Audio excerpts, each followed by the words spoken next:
just got off a plane the other day coming back from Florida, and my husband and I have some good adventures going to some bars in Florida and discovering the best cocktails out there. And of course, he always says to me, you only get the ones that have this in them, the big ass bottle of St.Germain that we've been calling it, but I did learn we have been saying it wrong. So come to find out, St.Germain, which was really only developed in 2007, so this is kind of a baby, even though it looks like a classic old liqueur. But to say it right, we have to change it up. We have to start calling it St.Germain is how you say it. So we got to quit saying St.Germain and call it what it is. But I'm going to use that in a classic cocktail, a martini that you all know, because it was at the bar at La Playa Resort in Naples, Florida. Looks delicious, was delicious, and I want to make it for you guys to enjoy.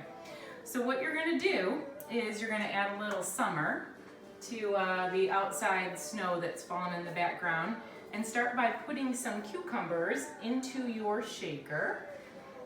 And with those cucumbers, you're going to muddle them. And the really important thing about muddling is you're just gently pushing on those cucumbers to release the juices that are going on with those. So just gently push your cucumbers around a little bit and release those juices in your shaker. Use your spoon for that. You might have a muddler. If you don't, just use a bowl and smash them up a little bit. So in your shaker, you have your smashed cucumbers, and now we're going to add the love in there. Vodka, you can use any kind you want, but I'm going to add 2 ounces of Tito's in there. Then dry vermouth. Don't use sweet vermouth. That was in our Negroni that we made. We're going to put some ½ ounce.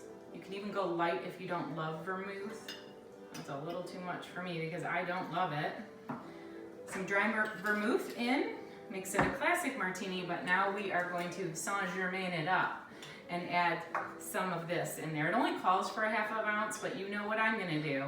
This is going to add some floral to this martini. It's going to add a little bit of sweetness too, and I'm going for a full ounce into my martini, my cucumber martini. And the recipe for this is actually called the best cucumber martini.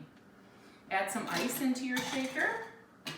And boy, Chris, did I learn from you how to really shake it up, as Taylor Swift would say. 15 good seconds or longer, depending on how cold you want it.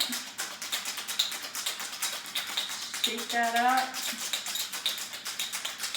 So yeah, thank you to Chris and Susan. It was so fun watching you guys. I really loved learning about that blueberry yum that you made. And Rich, I've learned all kinds of new measurements in making my drinks, and I'm referring to a pour as a glug now, so thank you, Rich. And Jeff, the music and the garnish is coming because we learned that from you, so thank you for that. All right, it feels like it is ready to pour. You already have a strainer in there. You're just going to go ahead and pour that right into your martini glass. You're going to see a little bit of those cucumber flakes come out in there too, a nice frothy top to that. And then you're going to have some thinly sliced cucumbers that you are just going to float right in the top, 2 or 3 of them for that garnish. How do you like that, Jeff? And there you have it, the cucumber martini. I wouldn't drink alone, so I've got one of these for my filming partner right there. But cheers to all of you, and next week we're going to have a special appearance by a dear friend of mine, Renee, so she'll be ready for you. But you enjoy one of these as the snow's coming down.